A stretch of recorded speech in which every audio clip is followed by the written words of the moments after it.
지난달 서울 주택 거래량이 전달 대비 45% 급감해 거래 절벽이 본격화하고 있습니다. 임대차법 시행 후 관련 상담 건수는 지난해보다 74%나 늘면서 집주인과 세입자 간 갈등이 이어지고 있다는 분석입니다. 코로나19 신규 확진자가 38일 만에 두 자릿수를 기록했습니다. 정부는 비수도권 거리두기 2단계 조치를 연장하며 추석 연휴 이동 자제를 거듭 요청했습니다. 추미애 법무장관이 아들 훈련소 입소 당시 정치 자금을 사용했다는 의혹에 침묵 중인 가운데 6년 전엔 개인 싱크탱크에 셀프 후원을 했다는 의혹도 다시 제기됐습니다. 철원을 통해 월북하려던 30대 탈북민 남성이 구속됐습니다. 어제 치러진 경찰 공무원 채용 필기 시험장에선 문제가 사전 유출돼 형평성 시비가 불거지고 있습니다.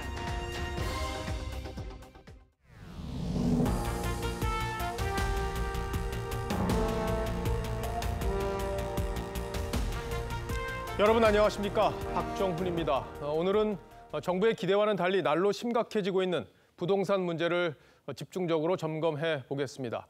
정부와 여당이 부동산 3법을 통과시킨 게 7월 말이니까 이제 2달 가까이 지났습니다. 정부가 장담했던 대로 지금쯤이면 시장 안정 효과가 있어야 하는데 상황은 정반대로 가고 있죠. 전세는 실종되고 있고 아파트 매매가는 연일 신고가를 찍고 있습니다. 오늘은 새로운 통계가 하나 나왔습니다. 지난달 서울 아파트 거래 건수가 전달 대비 반토막이 난 것으로 나타났습니다. 말 그대로 부동산 시장이 거래 절벽으로 가고 있는 겁니다. 총수요 자체가 줄긴 했지만 신고가가 계속 나오는 걸 보면 아직은 집값이 오른다는 쪽에 시장의 기대치가 실려 있는 분위기입니다. 오늘 첫 소식은 김자민 기자가 보도합니다. 2,200여 가구가 사는 서울 중구의 아파트 단지입니다. 지난달 이 아파트의 매매 거래는 3건이었는데 이달은 현재까지 단 한 건의 거래도 이뤄지지 않았습니다. 주인들은 값은 별로 안 내리고 사는 사람들 문의가 확 줄었죠. 지난달 국회를 통과한 부동산 세금 3법으로 집을 내놓는 사람이 줄었고 집을 사려는 사람들도 8사 공급 대책으로 일부 청약대기 수요로 전환됐기 때문입니다. 대출 규제나 정부의 규제가 부동산 시장을 못 사게 하는 것도 있고 현금 주고 사야 되니까 부담스러워서 못 사는 거에 너무 많이 올라서. 실제로 지난달 서울 주택 거래량은 14,400여 건으로 전달 대비 45.8%나 줄었고 전국적으로도 40% 감소해 거래 절벽 현상이 뚜렷해졌습니다. 간간히 이뤄지는 전세와 매매 계약은 신고가 행진이 이어지고 있습니다. 서울 확석동의 이 아파트 59제곱미터 평수는 지난달 15억 9천만 원에 거래돼 전달 기록한 종전 신고가를 갈아치웠습니다. 같은 면적의 전세 시세는 한 달 새 최대 1억 원이나 올랐습니다. 광진구와 마포구 등에서도 신고가를 기록하고 있습니다. 정부의 규제와 코로나19로 거래 감소, 가격 상승 현상은 당분간 계속될 것으로 보입니다. TV조선 김자민입니다. 세입자 보호를 명분으로 내걸고 급하게 처리됐던 임대차 관련법의 후폭풍도 만만치 않습니다. 법 통과 당시에 걱정했던 대로 집주인과 세입자 간의 다양한 분쟁이 벌어지고 있는 건데 상담 건수가 1년 새 74%나 늘었다고 합니다. 이 법의 취지와 달리 현실은 다른 방향으로 가고 있고 세입자의 고통도 커지는 분위기입니다. 이어서 김지아 기자가 보도합니다. 직장인 A씨는 지난달 아파트 매매 계약을 체결했습니다. 전세 계약은 내년 초 만료 예정이고 집주인도 이미 세입자에게 매도 의사를 밝혔지만 세입자가 갑자기 계약 갱신 청구권을 행사하면서 2년을 더 살겠다고 통보했습니다. A씨는 계약한 집에 입주가 불가능해진 겁니다. 새로운 임대차법은 전세 계약 만료 6개월 전에 등기 이전을 하지 않으면 기존 세입자가 계약 갱신을 청구할 수 있고 집주인은 받아들여야 하기 때문입니다. 조금씩 세입자가 강하게 나오면 어떡하나 그런 생각도 좀 있고 주인 입장에서는 미리 걱정이 좀 되죠. 만기가 다 돼가는 그런 세입자를 안고 있는. 임대차법이 시행되고 나서부터 지난 15일까지 대한법률구조공단에 접수된 임대차법 관련 상담 건수는 13,500여 건으로 지난해 같은 기간보다 74% 늘었습니다. 특히 임대차 기간과 관련한 상담 건수는 5배 늘었는데 집주인은 내 집 마련 매수자의 수요까지 막는다며 재산권 침해를 주장하지만 세입자들은 주거권 보호가 필요하다며 팽팽히 맞서고 있습니다. 법적인 분쟁이 앞으로 계속 늘어날 수 있고 입법부와 행정부와 달리 사법부에서는 우리의 재산권 보호라든지 민법의 체계를 생각해서 바뀔 수 있는 새로운 임대차법이 자리 잡기까지 집주인과 세입자 사이의 분쟁과 소송 등 혼란은 지속될 전망입니다. TV조선 김자입니다. 자, 이번엔 코로나 소식으로 이어가겠습니다. 정부가 비수도권 지역의 거리 두기 2단계 조치를 연장하기로 했습니다. 당초 정부는 수도권에만 오는 27일까지 2단계를 적용하고 그 외 지역은 오늘로 마무리를 할 예정이었죠. 그런데 추석을 앞두고 아무래도 걱정이 됐던 모양입니다. 오늘 신규 확진자는 38일 만에 100명 밑으로 떨어졌습니다. 하지만 새로운 집단 감염 사례들이 나오고 있어서 안심하긴 이르다고 합니다. 방역당국은 이번 추석 연휴를 특별 방역 기간으로 정하고 고속도로 휴게소 식사를 금지하는 등 방역을 더 강화할 방침입니다. 계속해서 정은혜 기자입니다. 서울 관악구의 한 스포츠 센터입니다. 지난 15일 이 건물 지하 2층에 있는 남성 사우나에서 첫 확진자가 나온 이후 7명이 무더기로 감염됐습니다. 방문 닫았고 아무도 없어요. 수영장이랑 사우나 다 폐쇄했으니까. 사우나 특성상 공간이 밀폐된 데다 마스크 착용을 할 수 없기 때문에 추가 감염이 우려됩니다. 서울 강남구 부동산업체 관련해선 현재까지 26명이 확진됐고 경기 광명시 기아자동차 관련자는 18명으로 늘었습니다. 언제 어디서 감염됐을지 모르는 환자 비율도 엿새 연속 25%를 넘으면서 건축설명회와 대학 동아리 모임 등 새로운 집단 감염도 잇따랐습니다.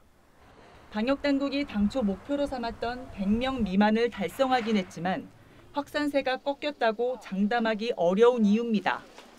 정부는 비수도권에 대한 거리두기 2단계 조치도 연장하기로 했습니다.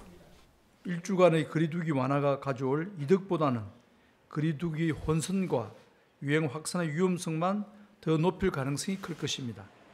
방역당국은 오는 28일부터 2주간 추석 연휴 특별 방역기간으로 정해 고속도로 휴게소 내 식사를 금지하고 포장만 허용하는 등 방역을 한층 강화할 방침입니다. TV조선 정은혜입니다. 최근 한 대기업 외식업체가 코로나19로 매출이 40%나 줄자 비상경영을 선포했습니다. 부실 점포를 철수하고 직원 대상 무급 휴가를 시행한다는 건데 코로나 사태 장기화에 따른 불황의 쓰나미 대형 프랜차이즈 업계까지 집어삼키고 있습니다.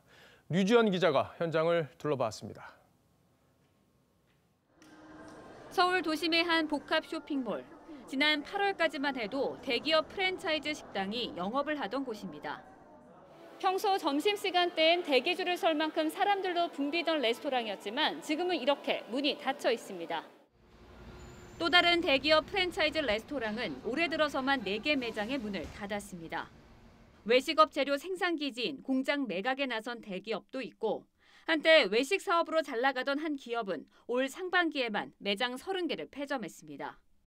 나만 아는 맛집이라든지 노포 같은 걸 찾는 게 이제 트렌드로 자리 잡으면서 기업형 레스토랑에 대한 좀 매력도가 많이 떨어진 건 사실이고요. 코로나19 사태와 소비자들의 외식 습관이 변하면서 대기업들이 프랜차이즈 레스토랑 사업을 아예 철수하거나 매장을 축소하고 있는 겁니다. 전체적인 외식 프랜차이즈를 비롯한 대면 소비 업종들의 상황 악화가 심각해지고 있는 상황입니다. 앞으로 외식업은 소규모 업장들과 온라인 배달 중심으로 바뀔 것이라는 전망이 나오고 있는 가운데 대기업 외식업계는 생존을 위한 변화에 나서고 있습니다. TV조선 류주현입니다. 코로나 사태는 백신이나 치료제가 개발돼야 마무리될 수 있습니다. 우리나라를 포함해서 세계 각국이 개발에 뛰어들었지만 언제쯤 백신과 치료제가 나오는 건지 혼란스러운 상황이죠. 오늘은 이게 언제쯤 상용화되는 건지 따져보겠습니다. 자, 황병준 기자, 국내에선 진척이 좀 있습니까? 네, 먼저 코로나19 치료제 개발은 주된 평가 항목에 따라 1상부터 3상까지 총 3단계로 나뉩니다. 이 단계별로 국내 제약회사들이 식약처의 허가를 받아서 개발을 진행하고 있는데 현재 국내 업체 8곳이 임상 2단계로 앞장서 있습니다. 특히 셀트리온이 그제 식약처로부터 임상 2상과 3상 승인을 동시에 받았죠. 업체 측은 올해 안에 2상을 마무리하고 3상은 내년 3, 4월쯤 끝낸다는 계획입니다. 그러면 국내 업체들이 곧 개발에 성공할 수도 있는 거군요. 2상 승인 업체들이 최초 임상시험 대상자를 언제 선정했는지부터 보시죠. 임상 승인 뒤 짧게는 한 달, 길게는 3개월이 지나서야 대상자를 받았고 나머지 4곳은 아직 선정조차 못한 상태입니다. 임상 대상자 확보 자체가 어렵다는 얘긴데요. 환자 대다수가 지역의료원 등에 격리돼 있고 환자 수도 다른 나라에 비해 적기 때문입니다. 이렇다 보니 업계 내부에선 해외로 나가 진행하는 게 수월하다는 얘기도 나옵니다. 자, 그렇다면 해외에선 좀 속도가 나고 있습니까? 네, 현재 가장 앞서 있는 곳은 존슨앤존슨과 아스트라제네카, 화이자, 모더나 등입니다. 모두 연말 계획을 목표로 속도를 내고 있습니다. 하지만 일부에서 부작용 사례가 잇따라 보고되고 있어서 제동이 걸린 상태입니다. 특히 화이자가 당초 올해 10월 말 전에 백신 승인을 받을 수 있을 것으로 기대가 됐는데 최근 임상시험에서 부작용이 나타나면서 10월 내에 긴급 사용 승인을 신청하려던 당초 계획에 차질이 생겼습니다. 또 앞서 아스트라제네카는 심각한 부작용을 발견했다면서 아예 시험을 중단하기도 했죠. 그나마 모더나가 현재까지 심각한 부작용 사례가 나오지 않은 상황인데 이 회사 CEO는 백신에 대한 임상시험 잠정 결과가 11월 중 나올 것으로 기대했습니다.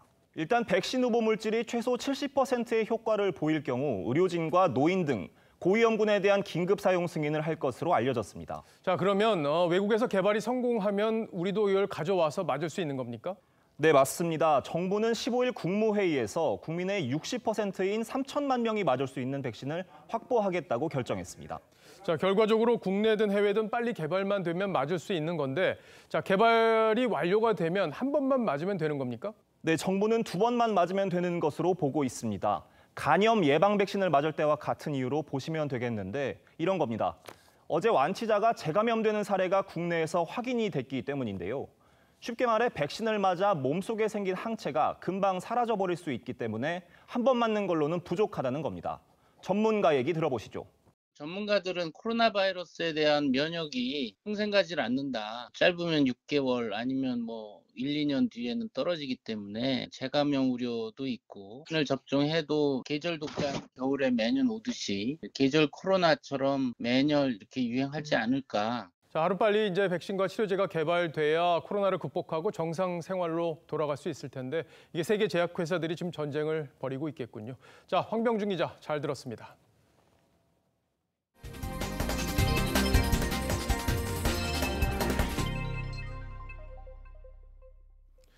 추미애 장관 관련 소식도 살펴보죠. 정치자금을 자녀들을 위해서 썼다는 의혹은 의원직과도 관련이 있는 사안이지만 추 장관은 이 의혹에는 침묵하고 있습니다. 여기에 더해 6년 전에 추 장관 자신이 상임 고문을 맡았던 한 싱크탱크에 400만 원의 정치자금을 줬던 문제도 다시 주목받고 있습니다.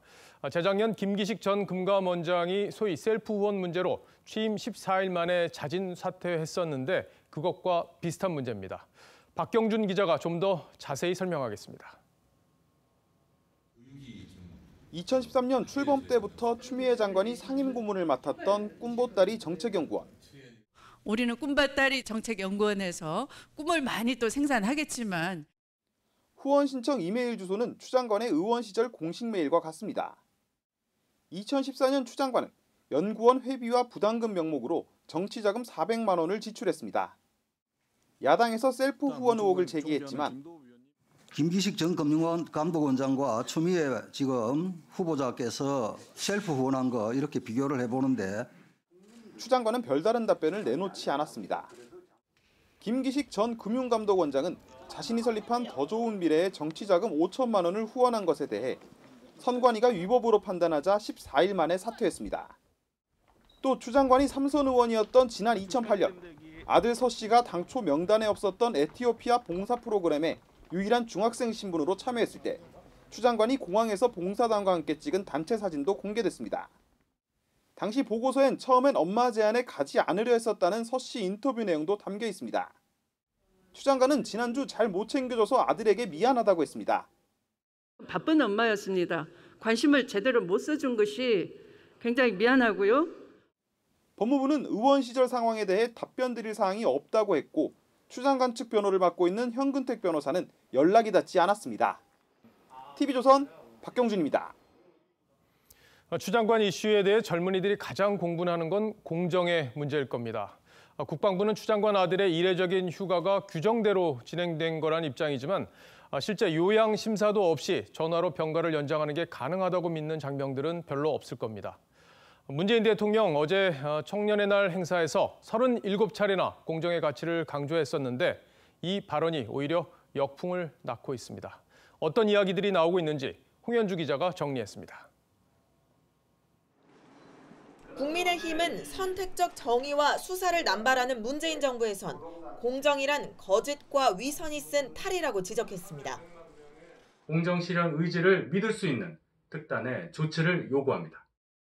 추미애 장관 논란에 대해 납득할 만한 조치로 공정을 입증하라고 촉구하며 그렇지 않다면 1000번을 외친들 청년들에겐 공허한 메아리라고 했습니다. 실행하지 않는 공정은 가짜입니다. 국민의당도 불공정이 만연해 있음을 통감하는 정부의 자기 고백이라고 비판했고 진중권 전 교수는 조국 추미애 이후 공정을 말하는 것은 야만이라고 논평했습니다. 인터넷 커뮤니티 등에선 공정을 위해 최선을 다하겠다는 문 대통령 발언을 두고 정부는 기회의 공정을 위해 최선을 다하겠습니다. 추 장관을 퇴진시켜 공정을 증명하라는 비판성 글들이 올라왔습니다.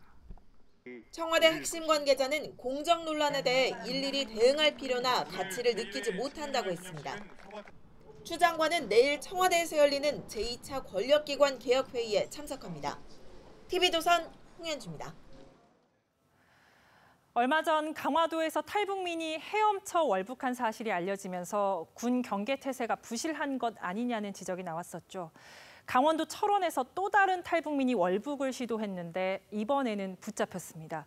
체포 당시 휴대폰 4대와 절단기도 가지고 있었습니다. 성민혁 기자입니다. 강원도 철원의 3사단 전차대대 훈련장. 지난 17일 오전 9시쯤 이곳에서 사격 훈련을 통제하던 부대 관계자는 A씨를 발견했습니다. 군에선 당초 A씨를 돌려보내려고 했는데 언행이 수상했습니다. 뭔가 쓰고 뭐 안에 있는 게 뭐 그러니까 수상하니까 되게 멍장하고 뭐. 가방을 수색해보니 휴대폰 4대와 절단기가 발견됐습니다. 부대 관계자는 즉각 A씨를 경찰에 신고했습니다. A씨는 탈북자였습니다. A씨는 곧바로 이곳 파출소로 인계됐고 신원 확인 후 서울청 보안수사대로 넘겨졌습니다. A씨는 지난 2018년 부인과 함께 탈북해 서울에서 지냈습니다. 하지만 A씨는 최근 뚜렷한 일자리가 없었고 얼마 전 이혼한 이후엔 주변의 월북 의사를 밝힌 것으로 전해졌습니다. 법원은 A씨가 도망할 우려가 있고 국가안보와 관련된 중요한 사안이라며 구속영장을 발부했습니다. 지난 7월엔 국내에서 성범죄 혐의로 수사를 받던 탈북민 B씨가 강화도에서 군 경계를 뚫고 월북하기도 했습니다. 경찰은 A씨를 상대로 정확한 월북 동기를 조사하고 있습니다. TV조선 성민혁입니다. 어제 전국적으로 순경 채용 시험이 진행됐는데 시험장 25곳에서 시험 문제가 사전에 유출돼 논란입니다. 수험생들은 형평성 문제를 제기하고 있습니다. 황선영 기자가 취재했습니다. 한 경찰 공무원 수험장. 칠판에 수정된 경찰학개론 9번 문항이 적혀 있습니다. 수험생들이 휴대전화 등 소지품을 제출하는 시각은 9시 30분인데 9시 2분에 문제를 공지해 논란이 불거졌습니다. 너무 당당하게 학생들 책 보고 있는데 적어놔서 이거 하나 주는 문제인가 봐 하니까 우린 아직 그런 말 없는데 이렇게 된 거예요. 유출된 시험 문제는 시험 전 SNS를 통해 전국으로 퍼져나갔습니다. 뒤늦게 사전 문제 유출 사실을 알게 된 수험생들은 공정하지 못하다며 반발했습니다. 경찰 자체 조사 결과 시험 문제가 사전에 유출된 시험장은 25개 교실인 것으로 나타났습니다. 내가 한 문제를 알고 시작을 하는 거잖아요. 저도 저번에 한 문제 떨어졌고 1점만 올려도 그 사이에 학생들이 수십 명이 몰려 있습니다. 항의는 청와대 국민청원 게시판까지 이어졌고 일부는 재시험 주장까지 하고 있습니다. 전원 정답 처리한다든가 다른 방식으로 이제 조치가 취해진다면 이제 그 과목을 선택하지 않은 수험생들에게 또 형평성에 어긋나는 방안이 될 수도 있다고 생각. 경찰청은 오늘 대책회의를 열고 모든 필기시험 탈락자에게 추가 점수를 부여하되 기존 합격자들에 대한 피해 대책도 함께 강구하겠다고 했습니다. 다만 재시험 요구는 받아들이지 않기로 했습니다. TV조선 황선영입니다. 빌라 2층 창문에서 연기가 새어나옵니다. 33제곱미터짜리 2층 집안은 시커멓게 탔습니다. 어린 형제는 다급한 목소리로 살려달라는 119 신고를 하고 10살 형은 불길 속에서 8살 동생을 끌어안았습니다. 형과 동생은 온몸에 큰 화상을 입었습니다. 이 친구들이 워낙 많이 다쳤기 때문에 1년 정도는 그 화상병원에 있어야 될 것 같고요. 불이 났던 지난 14일, 형제가 다니는 학교는 코로나 재확산으로 원격 수업 중이었고 엄마는 전날 밤부터 집을 비웠습니다. 형제들은 스스로 끼니를 해결하려다 화를 당했습니다. 기초생활수급 대상인 엄마는 집을 자주 비웠습니다. 오랫동안 방치된 형제들은 아동 급식 카드로 먹을거리를 사서 끼니를 해결했습니다. 초코우유 같은 거나 김밥이나 근데 그래도 아동급식 카드를 긁히는 건 다 사갔어요.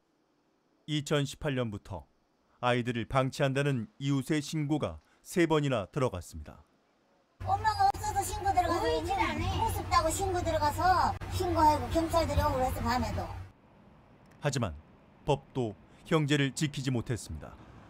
3번의 신고 끝에 경찰이 엄마를 입건하고 법원은 모자 분리 대신 상담 처분을 내렸지만 그마저도 코로나 확산으로 대면 상담은 이루어지지 못했습니다. 이 과정에서 아동보호기관이 나섰지만 엄마는 도움의 손길을 번번이 뿌리쳤습니다. 저희가 필요한 경우 이분들한테 좀 구속력이 있어야 되는데 저희는 이분들이 안 만나겠다 그러면 만날 수가 없는 거예요. 그러니까 그런 업무가 되게 힘들어요. 솔직히 실제. 복지 취약계층인 한부모 가정의 자녀 돌봄 문제는 어제 오늘의 일이 아닙니다. 코로나 유행으로 학교 등 교육기관이 문을 닫으면서 돌봄 상황은 더 나빠지고 있습니다. 인천 초등학생 형제의 비극이 되풀이되지 않도록 정부의 세심한 대책이 필요한 시점입니다. 뉴스7 포커스였습니다. 올해 첫 가을 단풍이 다음 주말 설악산에서 시작됩니다.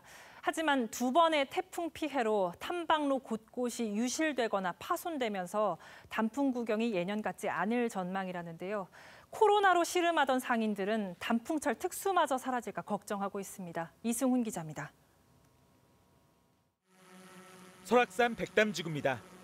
황장폭포 인근 철제 탐방로가 엿가락처럼 휘었습니다. 커다란 나무는 뿌리채 뽑혀 넘어졌고 등산 진민로는 흔적도 없이 잘려나갔습니다. 태풍 마이삭과 하이선으로 설악산에 1000mm 가까운 폭우가 쏟아져 계곡마다 급류가 덮쳤기 때문입니다. 설악산은 2번의 태풍이 지나가면서 전체 탐방로의 10% 정도가 유실되거나 훼손됐습니다. 현재 주전골 등 9개 구간을 제외한 전 구간이 통제 중입니다. 수렴동과 천불동 계곡 등 피해가 큰 구간은 당분간 개방이 어려울 전망입니다. 수렴동 대피소 앞에만 길이 무너져서 거의 없어졌어요. 빨리 좀 다니게 했으면 좋겠는데. 국립공원 측은 응급복구와 자원봉사 활동으로 탐방로 정비에 나서고 있지만 완전 복구는 당분간 어렵다고 말합니다. 피해를 입었는데 그곳을 응급복구를 하더라도 완전 복구는 1년 이상을 예상하고 있는데 지역 상인들은 단풍철 특수를 놓칠까 걱정입니다. 작년 이맘때 같으면 저희가 우리 주차장에 거의 차가 될 데가 없었거든요.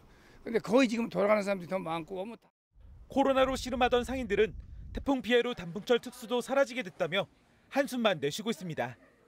TV조선 이승훈입니다. 땅바닥에서 수차례 윗몸 일으키기를 하고 타이어를 들고 앉았다 일어섰다를 반복합니다. 이 사람 벨기에 왕위 계승 서열 1위인 엘리자베스 공주입니다. 벨기에 왕실 전통에 따라서 왕립 육군 사관학교에서 1년간 교육을 받는 중인데요. 군사훈련을 보면 공주라고 봐주는 것 하나 없습니다. 160여 명 생도와 똑같이 엄격한 규율 속에서 땅을 기고 달리고 또 밥 먹고 청소한다고 합니다. 신입생 감독관은 공주와 함께한 건 영광이지만 호칭을 포함해서 다른 모든 학생과 똑같이 대한다고 전했습니다. 학생들도 공주란 사실을 어느새 잊고 함께 울고 웃으며 훈련을 이겨내는 모습인데요. 공주는 당연한 공정의 의무만 졌을 뿐 사회의 특권층이란 이유로 특혜를 요구하거나 또 받지도 않았습니다. 지구 반대편 우리나라에서 벌어지고 있는 공정 논란과는 사뭇 다른 모습입니다. 영국과 호주 등 세계 곳곳에선 코로나19 재확산을 막으려는 정부 대책에 반발하는 시위가 열렸습니다. 미국에서는 또다시 대규모 오토바이 축제가 열려서 집단 감염 우려가 커지고 있습니다. 박소영 기자입니다. 말을 탄 호주 경찰이 뒤를 쫓자 시위대가 황급히 달아납니다. 루마니아 시위대는 마스크 착용 의무화에 반대하는 뜻으로 강아지용 입마개를 썼습니다. protesta împotriva unui curent care se induce prin mass media și prin comunicatele oficiale. Frica de boală este înlocuită de boala fricii. 영국은 정부가 6인 이상 모임을 금지하자 이에 분노한 시민 천여 명이 런던 트래펄가 광장에 쏟아져 나왔습니다. 이들은 코로나는 조작이라며 반발했습니다. 영국 경찰은 해산을 시도하는 과정에서 32명을 체포했습니다. 유대인 명절 기간에 전면 봉쇄령이 내려진 이스라엘에서도 항의 시위가 이어졌습니다. Lockdown is inefficient and is disastrous. It does more harm than good. 신규 확진자가 다시 늘고 있는 미국에서는 나흘간 열리는 모터사이클 축제에 오토바이 애호가 수천 명이 모였습니다. I'm actually from Millersburg area, from between Fulton and Columbia. 미국은 지난달에도 46만 명이 참가한 대규모 오토바이 축제가 열렸는데 코로나에 감염된 26만 명이 이 축제와 연관됐을 거란 추정이 나왔습니다. TV조선 박소영입니다. 네, 다음 뉴스입니다. 김홍걸 의원 거취 문제를 신속하게 마무리 지은 민주당이 이번 주엔 이스타항공 창업주인 이상직 의원의 거취를 결정합니다.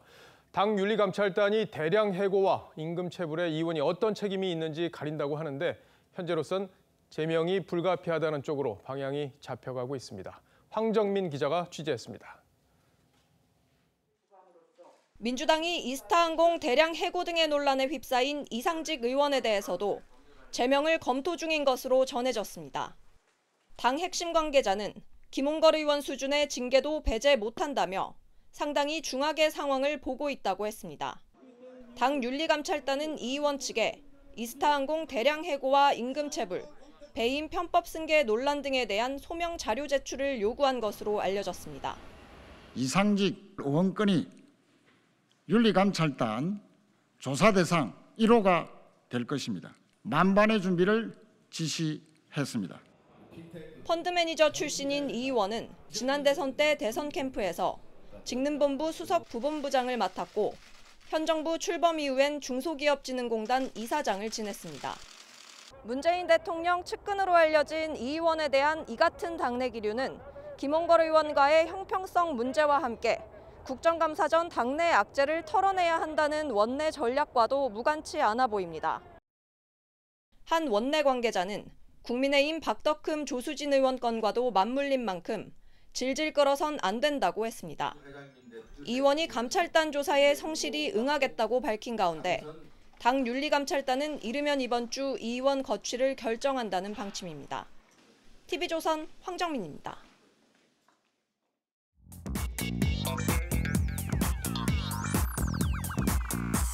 뉴스야 시작합니다. 정치부 서주민 기자 나와 있습니다. 자, 첫 번째 물음표부터 보죠. 네, 첫 번째 물음표는 김홍걸 토사구팽이냐 읍찹 마속이냐로 하겠습니다. 예, 김홍걸 의원을 제명하면서 당이 지금 시끄러운데 네. 그 속 사정을 좀 취재한 거죠? 그렇습니다. 이 민주당이 이번 국회에서 제명한 의원은 김 의원을 포함해서 모두 2명입니다. 또 있었습니까? 그렇습니다. 이 나머지 한 명도 부동산 투기 의혹을 받았던 양정숙 의원이었습니다. 공정 이슈를 자극한 조국, 추미애 장관 논란에도 꼼짝 안 하던 민주당이 이 민생과 직결되는 부동산 문제에는 민감하게 대응하고 있는 겁니다. 자, 그런 시각으로 본다면 읍참마속이냐 토사구팽이냐 저 질문에서 네.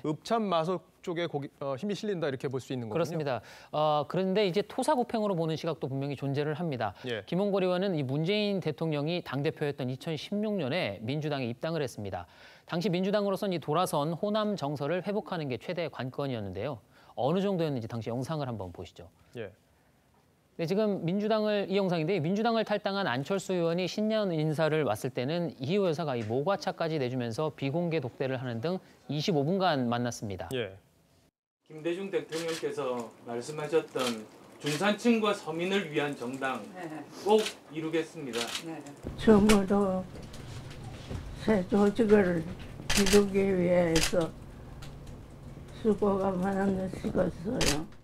네, 그런데 이 앞서 찾아왔던 문재인 당시 대표는 불과 8분을 만났고 비공개 면담도 없었습니다. 여사님께서 그렇게 많이 도와주십시오.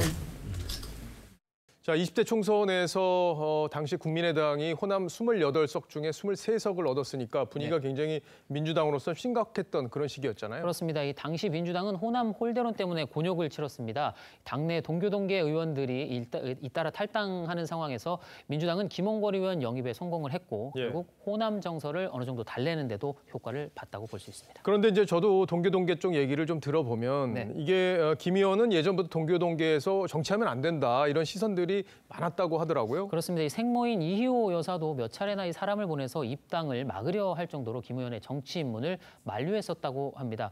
이 김근식 교수는 DJ나 이희호 여사도 김홍걸은 정치에서는 안 된다는 생각이었는데 이 정치욕만 가득한 김홍걸을 끌어들인 게 김한정 의원 아닌가라고 비판을 했습니다. 이 김한정 의원은 DJ 비서를 지냈던 최측근인데 그제 제명되는 당일 김홍걸 의원의 18년 전 뇌물수수 사건까지 언급하면서 결단을 촉구하기도 했습니다. 자, 그런데 민주당이 이제 제명까지 하면서 이유를 밝힌 것 중에 하나가 조사에 성실히 응하지 않았다 이런 부분이 있는데 김홍걸 의원이 어제 난 그런 적이 없다 이렇게 부인을 하지 않았습니까? 네, 일단 뭐 사실관계는 좀 따져봐야 되는데요. 김 의원 측에 따르면 제명 결정이 내려진 당일 오전에 의원실에 찾아온 윤리감찰단 관계자와 그날까지 소명 자료를 제출하기로 약속을 했다고 합니다. 뿐만 아니라 이번 주 화요일 오전에는 대면 조사까지 받기로 일정까지 합의가 됐었다고 했는데요. 민주당의 설명과는 배치되는 부분이죠. 이에 대해서 민주당은 종합적으로 판단했다고 했고 감찰단장인 최기상 의원은 연락이 닿지 않았습니다. 어쨌든 제명으로 의원직은 이제 유지하게 된 건데 야당에서는 사퇴 요구를 하고 있죠. 본인은 어떻게 하겠다고 합니까? 사퇴 의사는 없다고 했습니다. 사퇴 의사는 없다.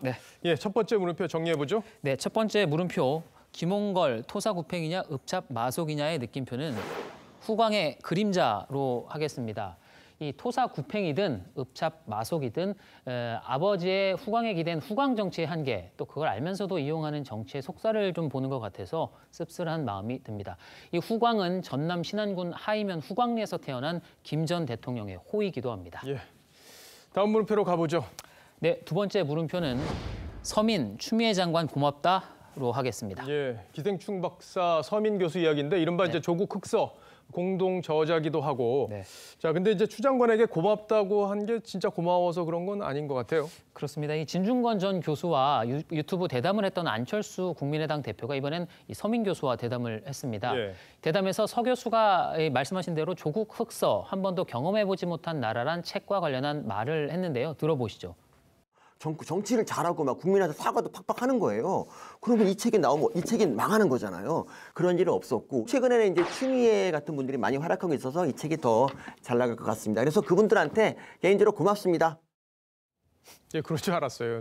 뭐 책이 잘 팔리게 해줘서 고맙다 이런 취지의 약간 비꼬는 얘기군요. 그렇습니다. 실제로 이 조국 흑서는 교보문고에서 3주 연속 베스트셀러 종합 1위를 지키고 있습니다. 반면에 조국 백서로 불리는 검찰개혁과 촛불시민은 지난주 17위에서 37위로 20계단 하락을 했습니다. 예, 어쨌든 현재로선 조국 흑서가 앞서는 상황이다 이렇게 볼 수 있군요. 그런 셈이죠. 이 두 사람은 모두 서울대 의대 출신이라는 공통점도 있는데 이 문재인 정부를 비판하면서 기생충, 바이러스에 빗대기도 했습니다. 밥도 조금 먹으면서 어쨌든 사람을 살찌게 하는 거예요. 이게 바로 기생충의 정신인데 기생충만큼만 제발 좀 하시면 좋겠습니다. 지금 바이러스 수준이니까. 예, 서 교수는 또 바이러스의 특징이 최근 이 코로나 사태에서도 알 수 있듯이 사람들을 멀어지게, 그러니까 즉 분열시킨다라고 했는데 그것도 현 정부와 비슷하다고 했습니다. 안 대표는 문 대통령 지지층들이 주인이 아닌 하인처럼 돼서 측은하다고 했고, 서 교수도 대통령이 팬덤에 편승하고 있다면서 비판하기도 했습니다. 민주당에서는 뭐라고 하던가요? 네, 민주당은 두 사람 대담에 대해서 공식 입장을 내지는 않았지만 예. 한 민주당 관계자는 비유가 부적절했다면서 불쾌감을 드러냈습니다. 이제 정치가 국민을 분열시키면 저런 식의 이제 강도 높은 지적에 찬성하는 국민도 많고 또 반대하는 그런 사람들도 많이 늘어나는 네. 법이기 때문에 네. 정치가 이제 통합을 추구하는 쪽으로 가야 된다 이런 얘기들이 네. 나오는 거죠. 네. 아쉬운 게 많습니다. 네. 자, 두 번째 물음표도 정리해 보죠. 네, 두 번째 물음표. 서민 추미애 장관 고맙다의 느낌표는 흑서 안 팔리는 나라로 하겠습니다. 이 저자들에겐 좀 죄송한데요. 예. 정부 비판적인 책이 잘 안 팔릴 정도로 국정 운영이 잘 되는 나라가 됐으면 좋겠습니다. 예, 서 기자도 같은 생각이군요. 네. 잘 들었습니다. 지금까지 서주민 기자였습니다. 네, 다음 소식입니다. 한국을 소개하는 영상들이 인기를 끌고 있습니다. 아이돌 그룹 없이 B급 감성으로 한국을 홍보한 영상이 큰 호응을 얻고 있고, 그룹 방탄소년단도 전 세계 네티즌들을 서울로 초대했습니다. 백은영 기자입니다.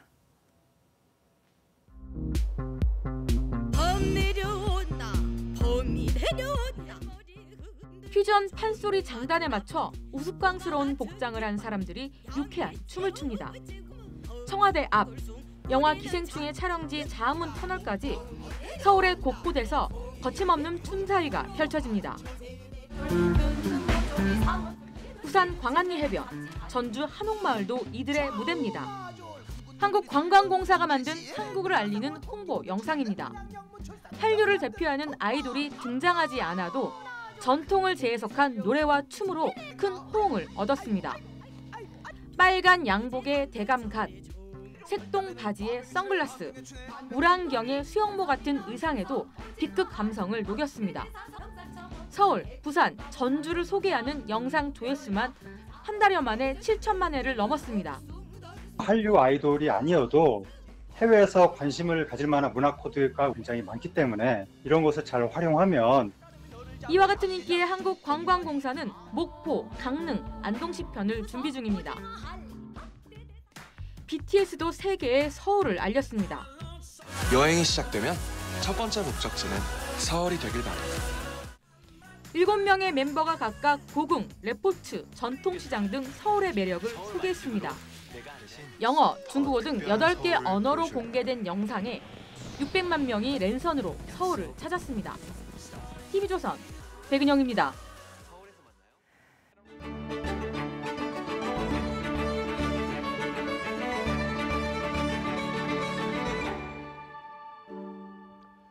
삼전도는 조선시대 한양과 남한산성을 잇는 나루터였습니다. 지금의 송파구, 석천동 일대 지역이죠. 청태종 공덕비로 불리는 삼전도비가 바로 이곳에 있습니다. 인조는 바로 여기서 청태종에게 3번 절하고 9번 고개를 조아리는 삼전도 굴욕을 당했습니다.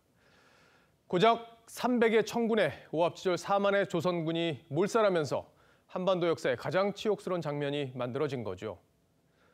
흔히들 안보에는 연습이 없다고 합니다. 단 한 번의 실패가 망국으로 이어지기 때문입니다. 그런 측면에서 정경두 국방부의 지난 2년은 정말 아슬아슬했습니다.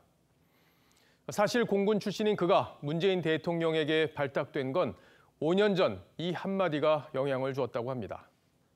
충분히 효용이 검증 안 된 가운데서 자꾸 도입을 이야기하는 것은 성급하다, 그렇게 말할 수 있는 거 아닙니까? 예, 충분히 검토를 해야 됩니다.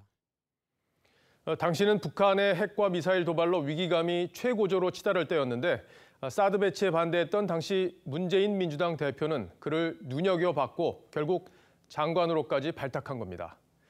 이후 정경두 국방부는 군기 문란과 북한 옹호 논란, 그리고 추미애 장관 아들을 지키느라 60만 장병의 사기를 떨어뜨렸다는 비난까지 받았습니다. 야당은 그를 향해 안보를 지키는 게 아니라 정권을 지키는 호위무사라고 했고 국방부는 졸지에 추방부라는 비아냥까지 들었습니다. 여러 가지 있었던 그런 불미스러웠던 남북 간의 충돌들 9.19 군사 합의와는 연관성이 없는 사안입니다. 북한 방송 나온 이후에 확인을 하고 추미애를 지키는 추방부, 서일병을 지키는 서방부가 정권의 안위만을 살피는 허약한 호위무사. 그는 퇴임 소감에서 군인으로서 한 점 부끄럼 없다고 했습니다. 국방부 장관으로서의 지난 24개월은 제 삶에 있어서 가장 빛나고 영광된 시간이었습니다. 그에게는 빛나고 영광된 시간이었는지 모르겠지만 얼마나 많은 국민이 지난 2년의 국방을 빛나고 영광된 시간으로 여길지 모르겠습니다. 그래서 새로 취임한 서욱 국방장관이 믿음직스럽다고 한 대통령의 말이 아니라 국민을 위해 일해달라는 한 노병의 편지에 눈길이 더 가게 됩니다. 한 대목 읽어보죠. 국방장관은 정치인이 아니라 사복을 입은 군인, 한 번 죽어서 영원한 삶을 사는 참 군인입니다. 서욱 장관은 안일한 불의의 길을 거부하여 영원한 삶을 선택하길 바랍니다.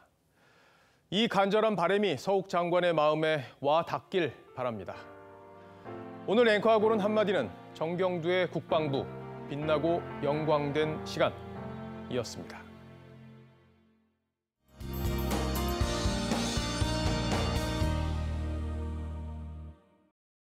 오늘 경기도 안성에 위치한 공원에 코스모스가 흐드러지게 피어있는 모습입니다. 파란 하늘 아래 꽃이 핀 광경이 완연한 가을이 왔음을 실감케 하는데요. 월요일인 내일도 쾌청한 가을 날씨를 보이겠습니다. 오전까지 전국이 대체로 맑다가 오후 들어서 차츰 구름만 많겠습니다. 단 오후부터 밤 사이 경북 동해안으로는 산발적으로 빗방울이 떨어지는 곳이 있겠습니다. 이렇게 가을이 깊어지면 큰 일교차에 유의하셔야 합니다. 북서쪽에서 찬 공기가 유입되면서 내일 아침 서울이 14도, 대전 12도로 출발하겠고요. 춘천은 9도로 한 자릿수까지 떨어지는가 하면 강원 산지로는 서리가 내릴 가능성도 있겠습니다.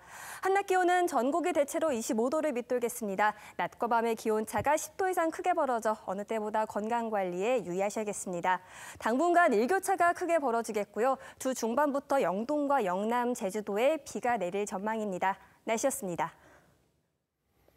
9월 20일 뉴스7 여기서 마치겠습니다. 시청해주셔서 고맙습니다.